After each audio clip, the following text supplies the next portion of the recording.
Dry cough during pregnancy.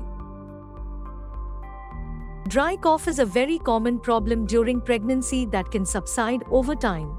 The reason behind dry cough is that it helps to remove irritants, foreign passages, and other microbes from the breathing passage. Why you can't keep yourself completely away from dry coughs during pregnancy? Here are a few home remedies that you can consider taking along with the doctor's prescription of medicines. Hydration. Hydration is key. Always keep yourself hydrated with increased fluid intake to avoid any discomfort. Honey. Honey, being one of the traditional medicines with antimicrobial properties, helps combat colds and coughs.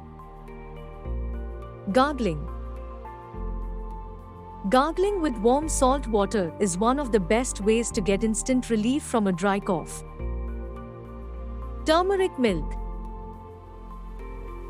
The curcumin present in turmeric can help combat dry cough. Sleep.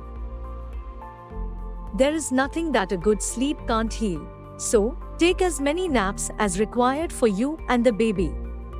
Never go for over-the-counter medications like cough suppressants, anesthetic sore throat lozenges, cough syrups, and herbal teas during pregnancy, as they can potentially harm the baby. It is always better to consult your doctor before taking any kind of medication during pregnancy.